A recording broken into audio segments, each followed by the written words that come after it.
Kabul airport से America के आखिरी विमान ने टेक ऑफ किया और इसी के साथ अफगानिस्तान 20 साल पुरानी बंदिशों के दौर में लौट गया।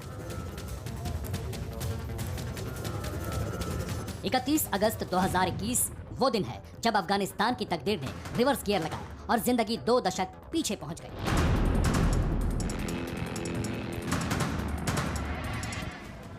अफगानिस्तान में सिर्फ सत्ता ही नहीं बदली बल्कि पूरे मुल्क की शक्ल, सलीका और नजरिया भी बदल गया। अब अफगानिस्तान शरिया कानून के तहत चलेगा, उसी के मुताबिक लोग रहेंगे और फैसले भी शरिया के हिसाब से होंगे। अफगानिस्तान में पढ़ने वाले बच्चे हों या फिर नौकरी करने वाले तमाम लोग, रहन सहन, पोशाक सब इस्लाम के हिसाब से होगी। सबसे ज्यादा पाबंदियों का सामना लड़कियां और महिलाएं करेंगी। काबुल में तालिबानियों के पहुंचने के साथ ही महिलाएं घरों में कैद हो गई थीं। जो बाहर निकलती थीं वो बुर्के में होती थीं। तालिबान राज में जीन्स, शर्ट, टी शर्ट जैसे कपड़े नहीं पहने जा सकेंगे। महिलाओं के लिए बुर्का पहनना जरूरी हो गया है। महिलाएं अपनी मर्जी से नौकरी नहीं कर सकेंगी। कला, फिल्म या साहित्य से जुड़ी महिलाएं काम नहीं कर पाएंगी। तालिबान राज में संगीत पर भी पाबंदी है, यानी जो महिलाएं बच्चों को संगीत सिखाती थीं या डांस की ट्रेनिंग देती थीं वो अब अपने घर में ही कैद रहेंगी। एंटरटेनमेंट के नाम पर अब अफगानियों को शायद ही कुछ नसीब हो।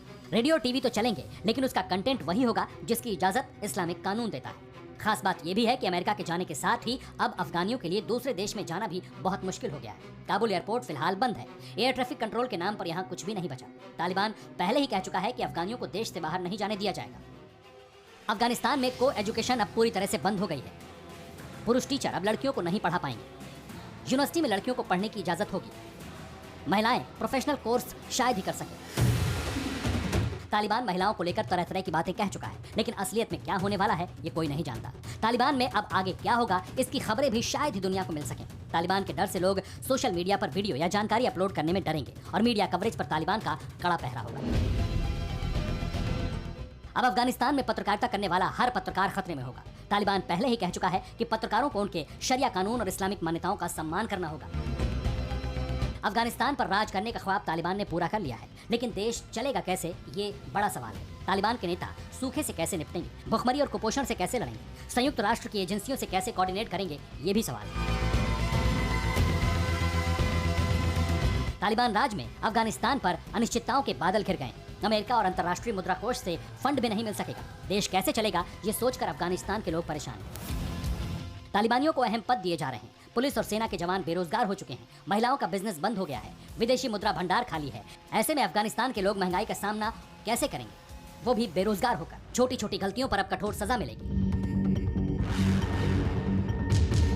शरिया कानून में अपराधों को 2 कैटेगरी में बांटा गया है। पहला तज़ीर अपराध, जिसमें जज अपने विवेक से सजा देता है। दूसरा है हद अपराध, इसमें गंभीर अपराध आते हैं और इसके लिए कठोर सजा तय है। हद अपराधों में चोरी भी शामिल है, जिसमें अपराधी के हाथों को काट दिया जाता है।